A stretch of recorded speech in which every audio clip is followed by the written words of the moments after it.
Nuestras vidas íntimas, nuestros sentimientos, deseos y aspiraciones parecen ser esencialmente personales. Al vivir en un tiempo en el que estamos rodeados de información pública sobre problemas que se presentan como abrumadores, guerra, hambrunas, injusticia, pobreza, enfermedades, terrorismo,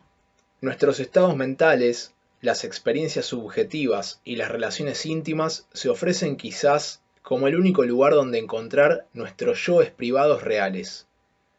Es sin duda muy cómodo apoyarse en tal creencia, pero esta es profundamente engañosa. Nicholas Rose, El gobierno del alma.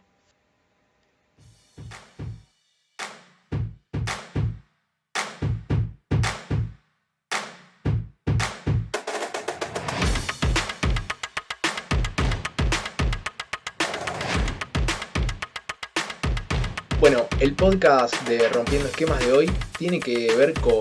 poder realizar cierto breve recorrido de la mano de Michel Foucault por lo que es el origen del poder que este autor llama disciplinario. Es decir, el establecimiento de la disciplina como forma de poder, respaldado a su vez por la producción de discursos de verdad que legitiman la aplicación de este poder disciplinario. Esa cita de Nicholas Rose, de El gobierno del alma, su libro, de este sociólogo inglés, tiene por finalidad un poco introducir la cuestión que se juega en esta problemática y en estos conceptos propios de Michel Foucault. Y siguiendo la hermenéutica que propone, la idea es poder hablar de este poder disciplinario y cómo el mismo genera cierto mecanismo de control individual y social. Digamos que si hubiese un top 3 de pensadores filosóficos modernos y posmodernos del poder, habría que incluirlo a Foucault.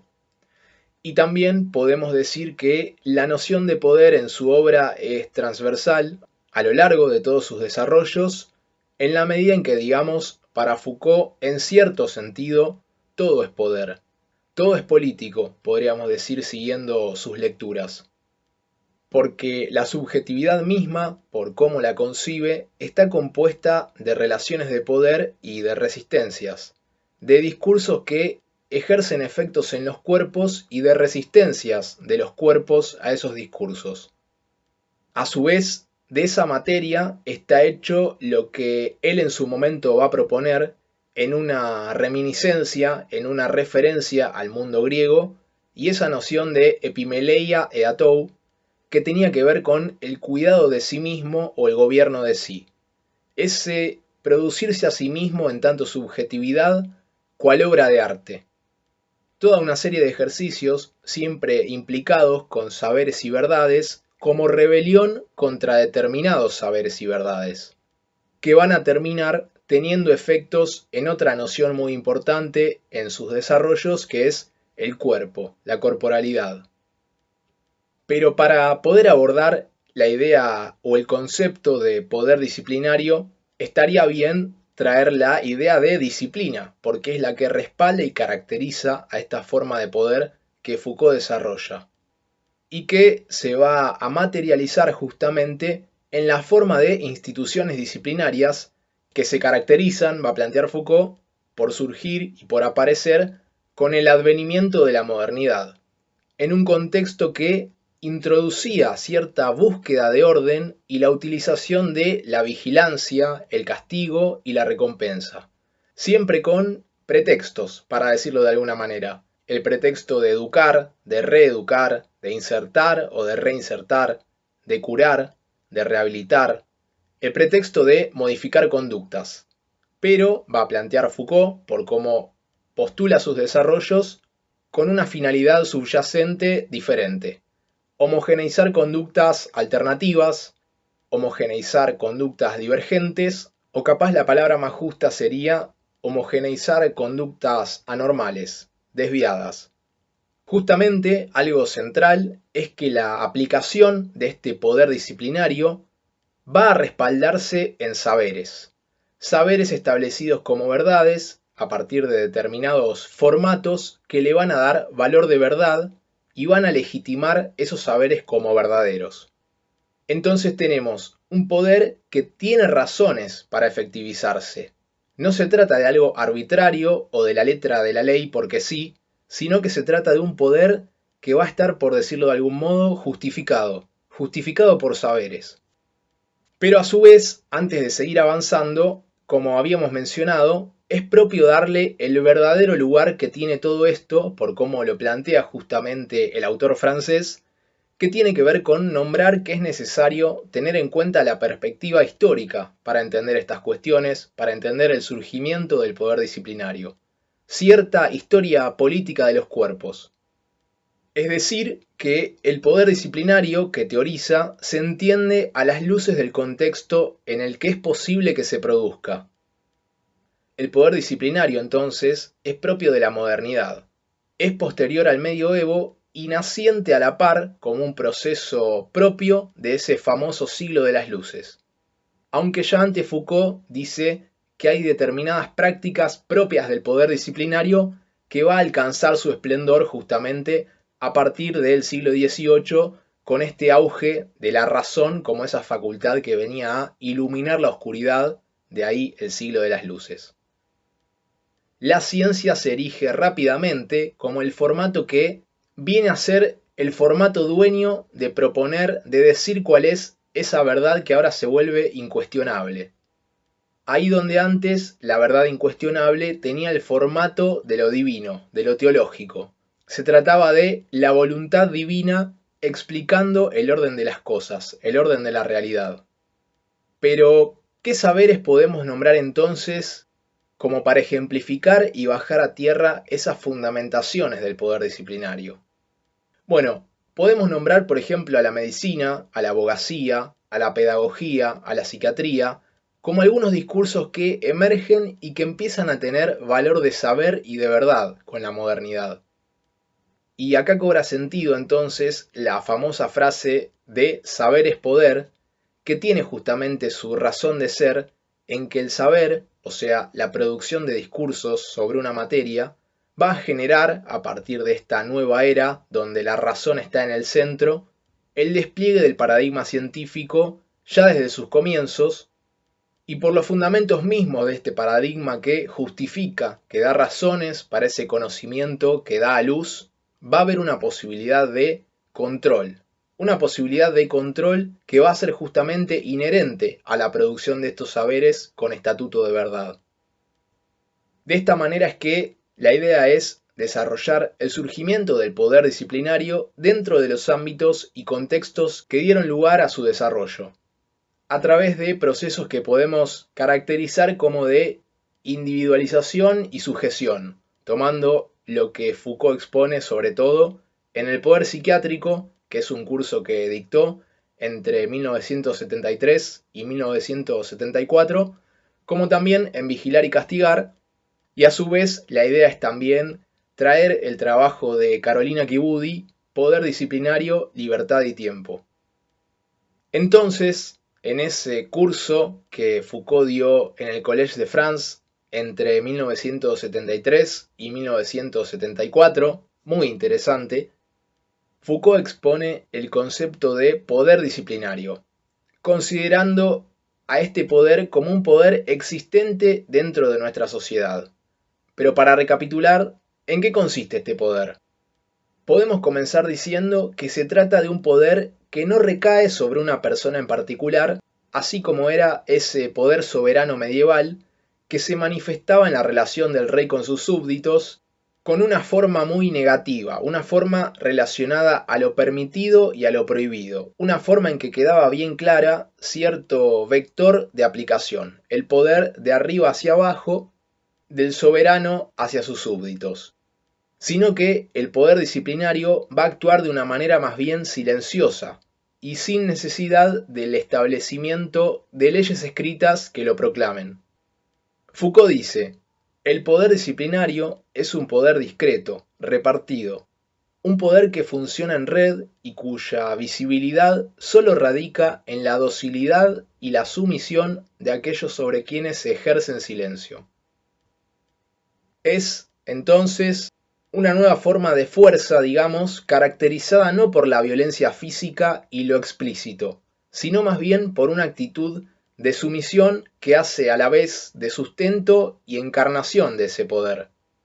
Por eso Foucault lo caracteriza también como un poder anónimo, sin nombre, sin rostro. No es que alguien lo ejerza explícitamente, sino que viene más bien fundamentado y motivado en esa producción de discursos y de saberes que de golpe empiezan a tener estatuto de verdad. Se trata de la relación misma de la subjetividad con la verdad, lo que establece este poder, va a decir Foucault. Entonces, este carácter silencioso, productivo, positivo, se originó en el seno de la sociedad occidental, donde, va a decir Foucault, curiosidad, dentro del ámbito religioso. Más específicamente, intramuros de monasterios y de conventos. Ahí donde había un tipo de orden basado en el establecimiento de horarios, de prohibiciones, de actividades reguladas en pos de purificar el cuerpo y el alma. Son las disciplinas monacales las que, según Foucault, están orientadas hacia actitudes de renunciamiento y su fin es de algún modo el dominio de cada ser sobre su propio cuerpo. Y el punto es resaltar cómo, a través del cuerpo, este poder llega hasta la profundidad de la mente humana. Esa sería una de las tesis centrales por las cuales este poder que se dirige al cuerpo, a su vez también llega a lo que sería el corazón mismo de la subjetividad. Una subjetividad hecha y atravesada por relaciones de poder y resistencias. Podemos reconocer entonces en las comunidades monásticas medievales el germen de este poder disciplinario que el autor francés va a decir en la modernidad llega a su máximo esplendor y a su influencia de manera mucho más refinada. Entonces es importante destacar que las comunidades monásticas, a pesar de estar separadas del mundo, entre comillas, dice Carolina Kibudi, que a su vez forma parte de un sistema dentro de un contexto histórico, político y social. Contexto que, al contrario, no conoce muros imposibles de atravesar. Por eso entonces tenemos que considerar que, si bien estaban subordinadas al orden feudal y monárquico en principio, tenían un gran poder e influencia sobre la sociedad. Y es de este modo, digamos, como se da cierto rastreo del origen del poder disciplinario, que lentamente, a la par de la caída del feudalismo, del medioevo, de ese mundo entendido a través de una concepción teocéntrica, se va a terminar extendiendo a la totalidad del campo social. Un campo social que justamente se va a ordenar por el poder disciplinario, hasta ese momento solo existente en la intimidad de los claustros religiosos. Empieza a haber todo un campo que se empieza a inundar de saberes, a inundar de discursos sobre cuestiones donde antes no había nada, había cierta arbitrariedad de una explicación divina. Entonces, para conocer la importancia de la producción y el establecimiento de discursos en una sociedad, vale recordar cuando Foucault postuló que el desarrollo justamente de las instituciones tipo asilo y del poder médico fue posible porque había un discurso por parte de la psiquiatría que entre 1850 y 1930 adquirió un auge muy importante y que se presentaba como verdadero, en tanto una disciplina a su vez hija de la medicina. Y esto muestra a la vez que la psiquiatría como ciencia médica disponía y dispone de cierto poder para establecer discursos que sean aceptados y considerados como válidos, teniendo en cuenta que es la disciplina el medio del que el poder se sirve para establecer un discurso como legítimo e instalar un saber que lleva a una sociedad a aceptar determinados discursos justamente en un determinado momento histórico. O sea, ningún acontecimiento histórico se puede llevar a cabo si no hay brazos que lo sostengan, y justamente el poder disciplinario es el que, a partir de su aparición, se encarga de asegurar la presencia de esos brazos, ejerciendo un rol de influencia sobre lo individual y lo social. La extensión del orden disciplinar hacia la sociedad entonces se dio a partir de los siglos XVII y XVIII y comenzó con esa implementación de este orden en el ámbito escolar.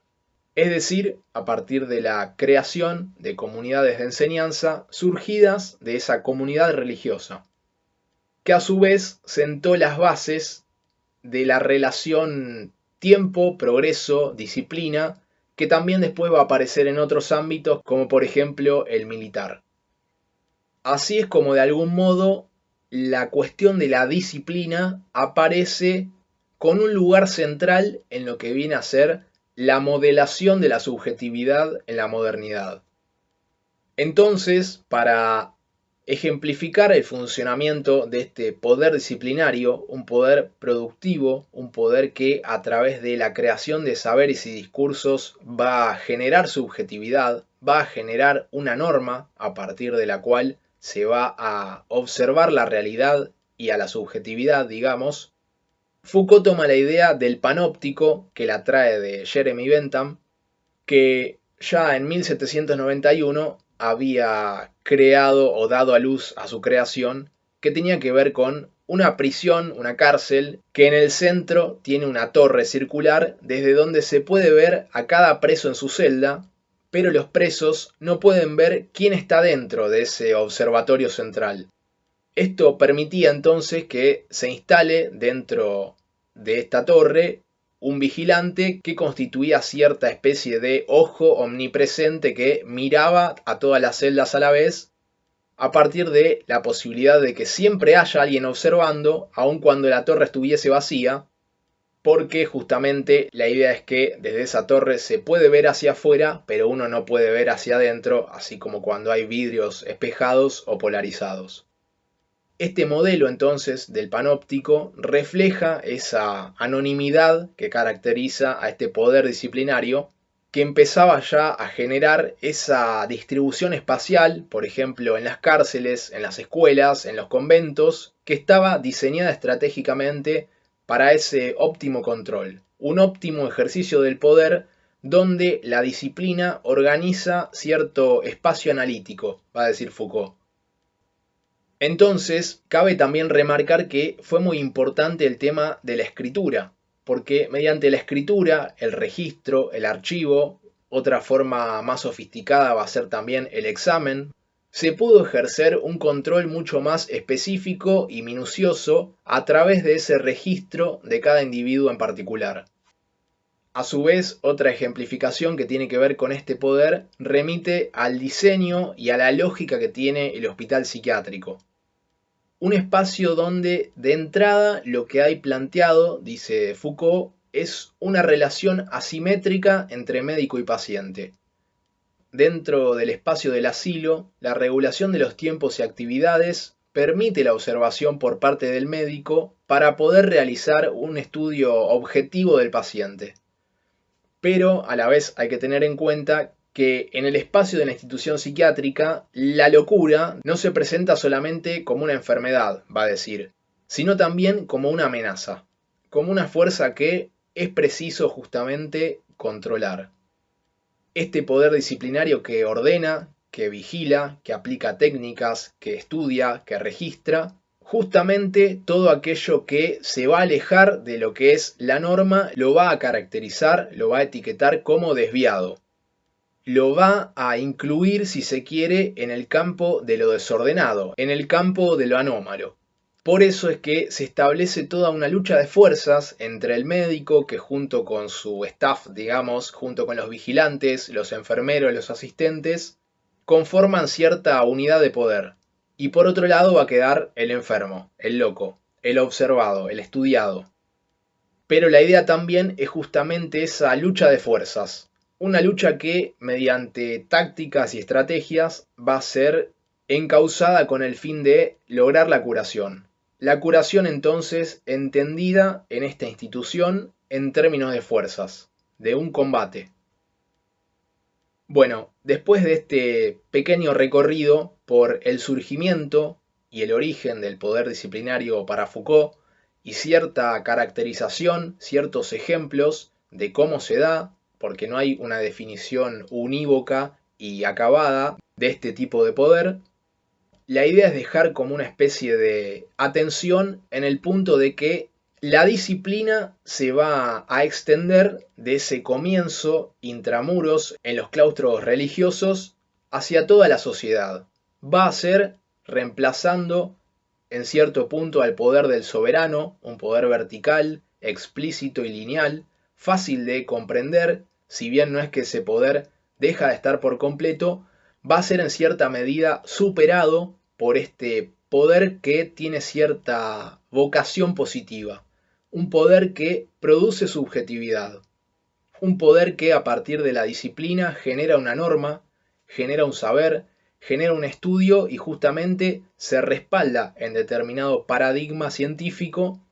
que empieza a legislar, a crear saberes sobre aspectos de la realidad donde antes no había nada.